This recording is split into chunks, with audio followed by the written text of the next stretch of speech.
Take more than one call a break here. That's all I'm saying. Steve. Hello. Hey, you're 44. Must be a god because I got through. 44. So you're right in the Insane Clown Posse's wheelhouse. I've been there and done that. You must have all the CDs. Oh, no, I don't got any. Just listen, I can just tell it's pretty good, pretty good. Yeah. All right, what's going on there, Dave? What's going on Steve. is, Who the hell's Dave? Last real guy. quick. Hadn't had sex in a year. Oh, that's right. Steve, Okay. go ahead. This is more directed to Drew. Yeah. But Adam, I give you accolades. You're a good guy. Thank you. Steve, A lot of sense. we got to go. All right, enough with the commentary. Okay, fine. Drew, what happened back to grew up, Jewish home. My dad died at 17. When you were 17. I was 17. My dad died at 40. Uh-huh. I did CPR. He died. My brother died at 25. My mother died at 56. From what? Heart attacks. Everybody heart attack. Right. Whole family. Was everybody smoking? Not. And my mom and dad were. And your brother was not? Yes, he was. The autopsy was done with diseased heart, sclerosis of the heart. Drew, you can't smoke so much at 25 that you have a heart attack without some sort of congenital problem. I'm just trying to assess his risk. But because of those losses, just prior to that, I got into drugs, became dependent upon them, and unfortunately was in a mental institution twice, overdose and nervous breakdown. Got into the Navy, got into religion, if you want to say that, but became a Christian, and I was in a church that was a cult. And got out of 15 years. The guy is just what you talk to. He's a pedophile, and he's put away for 31 years, and I did some help there with the authorities to see that. You talking about the leader of the cult? Correct. This is the Romper Room cult? Yeah, his name's L.R. Davis. And what's the deal? What did you have to do with the cult? What did I have to? I was in there. I found out about it, that he was sodomizing young kids. Well, how does it work, though? I mean, that wasn't what they put on the brochure, though, was it? No, it's a facade. Yeah. Preach religion, preach the message. I know, but do you have to live in a cult, or are there any weekend cults? No, I would join a weekend cult. You're not allowed to call your parents. You're not allowed to go home. I cannot relate to this guy at all. I joined a cult, then I became a crackhead. What are you talking about? What are you talking about? Who the hell has that kind of life? You know what I'm saying? Steve does. If I might interject, let me ask Drew this question. I'll get off the air. Okay. I tried to get in contact with Drew for 3 weeks, talking. I guess I left phone messages for him, but that's okay. I have been seeing a psychiatrist. I've been on two drugs, Zoloft and lithium. The doctor has thought it's going to get off. Please. Listen, Insane Clown Posse, this is a very serious problem Steve has here. I don't see any funny out of I'm this. listening. I'm listening. I'm kidding. I'm listening. I hope you are. I think you are. I think, you're a good guy. So just... They are. You got to scratch beneath the Mexican wrestling mask, but they're good guys underneath that. I'm juggling your nuts a little bit. Go ahead. I Steve, know that. what's That's the deal? okay. Steve, Go ahead. I'm listening. And so what's happened is that I'm doing fine. Haven't done drugs for years. Haven't drank for years. But coming off these drugs, is it Coming off which drugs? Zoloft and lithium? Why are you coming off? He told me it was a good, he asked me, do you want to get off? And I said, okay, do you think it's all right? You're a psychiatrist. Correct. Okay. I said, fine. All right. But does the cycle repeat itself? Do I fall dependent because of past behavior, Well, I mean, the probability is if you're not in some form of recovery, you're going to get back into drug use. If you have a psychiatric disorder, an affective disorder of mood, that has been stabilized on the medication and becomes unstable when you come off, obviously you're going to need to stay on those medications and get back on them again.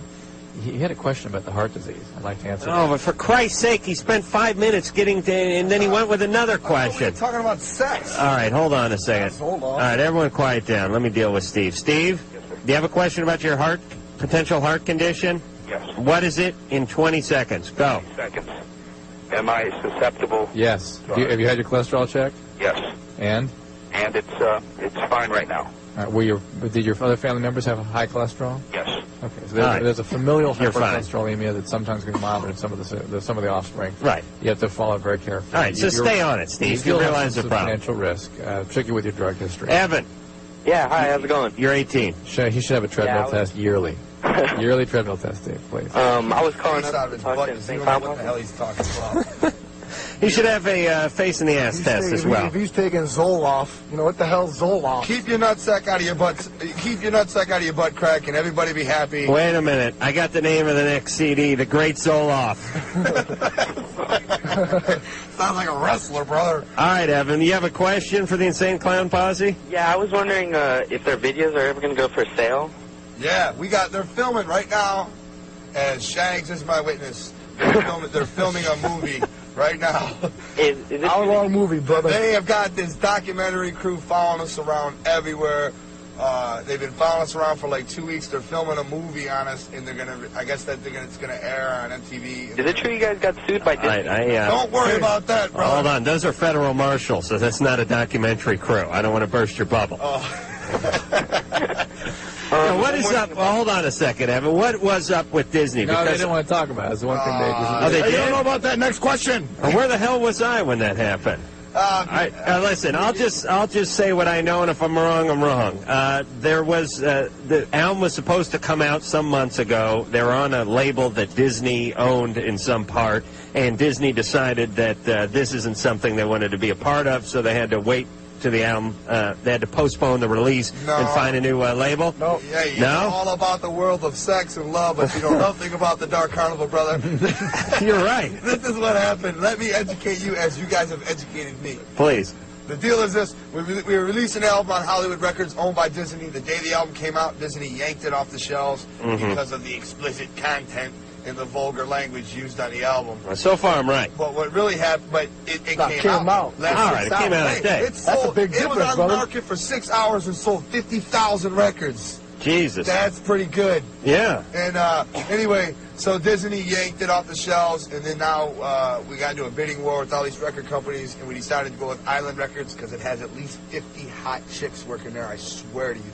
If you go to the staff of Island Records, you see more beautiful women than you see in the islands of Honolulu. Really? Yeah, this is how I would staff my business, by the way, if I was running a record label. That was all it needed for me because there were some hot chicks. But how long ago was the initial release then? About 2 months ago. Okay. And what happened was a giant group of Southern Baptists, much like the cult that guy was just in, a giant group of Southern Baptists made up of about 14 million ninjas. They all voted to boycott Disney. Thus, all the press looked at Disney to see what they were doing, why these people would boycott them. Right. And they shined their lights on Disney, and there was Mickey Mouse with his hand in our cookie jar. And everybody said, what the hell are you doing with the Insane Clown Posse? You know they're serial killers. And they were like, up. And they dropped us and washed their hands free of us. And that's what happened. I knew I could get him to talk about it, just as long as I screwed up the story. See, Mickey Mouse is involved in the serial killing clowns, too. They've been paying us checks for years. They gave us $1 million just to sign with them. And that's the truth. I wish someone would pick us up and then drop us and pay us. That's right. And they didn't want you to know that Disney is involved with stuff like us, but they own Miramax Films, and that puts out all the Pulp Fiction and the Halloween movies and all that scary stuff. And Disney's involved in that, too. And Disney owns Hollywood Records, and they were working with serial killer clowns like me. And I've been down with Mickey for years. So don't send your kids to Disney World. They might come home with a Violent J doll. You know what I'm saying? Because I'm down with Disney. They pay my salary, damn it. Evan? One more question. Oh, no. Oh, I'm sorry about that. All right, what is it? I just like them. They're all cool. Have you guys ever heard of Gracie Jiu-Jitsu?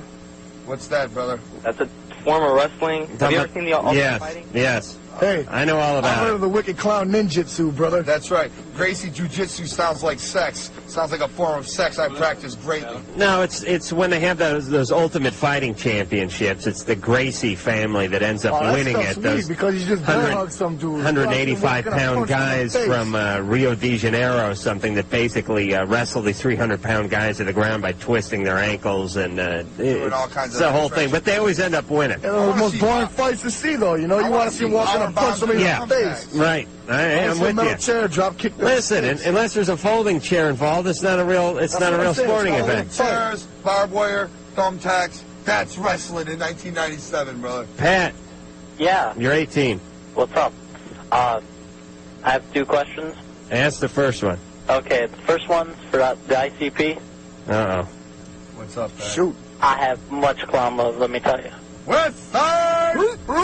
Hold on. Down with the clown. Pat. Yes. Don't mess with the little clown for just a minute. We got to go to break. Okay. All right. When we come back, we can talk a little more of the Insane Clown Posse, more to Drew, more to Pat, more to me, more to you. You know what I mean? Our shows are absolutely, nobody knows what's Have people come in costumes and stuff? Oh, everybody's got the clown makeup on. Everybody's juggalo. See, we normally wear the clown makeup, but like now, you know, we just got the mask on. Right. But normally we wear the clown makeup. And on this tour with us this time, we have a band called Misery. They're from the South Bronx in New York City, and they are absolutely perfect for what we do because they themselves have no recollection of sanity and insanity, and they are absolutely the bomb. They do this bilingual rap, half Spanish, half whatever, regular. Right. What are we talking, English? I think you're trying. Yeah. Regular. So it's like half that, half Spanish, and it's just absolutely the greatest thing happening in New York, and now we bring them with us. All right, but you can see them in, we're on in Arizona, so you can catch them in Tempe before you catch them in L.A., and hell, just get in a bus and come out and see them again in L.A. Because in L.A., it's going to be a madhouse. This is our first time. It's not going to be Madhouse in Tempe? Oh, it's already, like, guaranteed madhouse there. I mean, this is L.A., I'm just trying to say, because L.A. is, like, where all our friends are coming out. We got Slash and everybody coming out, and we're in L.A. Hey, can you meet chicks in the clown makeup and everything? See, you had to go there. Yeah. The whole deal is we don't get chicks. Look at us, man. I mean, come on, let's not too many front, chicks right? dig Mexican wrestling masks. They think you're some kind of killer. Oh, yeah, there's a lot of chicks out there that are down with serial killer clowns. Well, I was thinking, you know, one part of the argument is hey, you're in a band, you got a big crowd out there, and that should be good for something. That's why you asked, because you know we don't. You want to put me on the spot. No, I didn't. We don't get chicks. We never get chicks. We never get any damn chicks. And I wish... He's going to fly across the table here. All right, I'm sorry. What's wrong? I know I'm a sex symbol. I know that. Yes. And all I'm saying is if maybe some women could come out to the shows once in a while, that would be appreciated. I mean, I'm available. I'm a single man. There's a lot of guys at the show? I have a slight problem with necromancy. I have a slight problem with serial killer fetishes. But that's all right. I can hide that. I can keep that in my past. You know. All right. So you're saying if a woman is enamored with you, there will be no personal attacks backstage on her. You'll be a perfect clown gentleman. Not backstage. All right. Maybe not backstage. Pat. Yeah. You're 18. Yeah. Like I was saying, I have much clown love. Here in Toledo, I saw your show with Sports Rain last week, and it was the best one of your shows. I've been to 4 of them. That was the best one. Pat, let me tell you something. I'm down with Toledo, brother. And I'm down with you because you're a juggalo, and stay down with the clown till you're dead in the ground. I waited in line until 4:30 in the morning at Media Play, and I gave you my old Iron Sheik doll. Woo! Thank you, brother. The Iron Sheik's a wrestler. All right. Yeah, anyways, what I want to ask the ICP is if you're going to come out with another Stranglemania video. Yes. That's our wrestling video. Yes. Stranglemania is in the high. Well, what was the old Stranglemania video? Stranglemania 1. It was all this footage from this Japanese wrestling where they wrestle on top of thumbtacks. And a barbed wire, glass, broken glass. We stole the footage. I'll say it right here on national radio. We stole the footage. And we do the commentating over footage. Oh, really? It's just the greatest piece of wrestling action ever. So you guys are like the John Madden and Chris Economaki of this bizarre wrestling. There you go. I mean, you sit there and... It's not so bizarre, though, now. Sounds like the Mystery Theater 2000. They wrestle on top of thumbtacks. They wrestle on top of exploding barbed wire. Yep. And we do the live commentary play-by-play. I'm Diamond Donovan Douglas. And I'm 3D, brother. No, you're Handsome Hollywood I'm Handsome Hollywood Stella. That's right. Also known as Guido.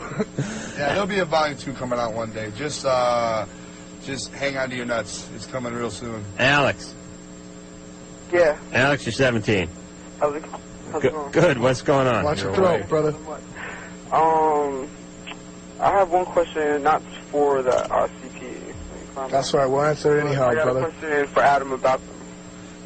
So both of them talk like exactly the same, or is one of them really quiet?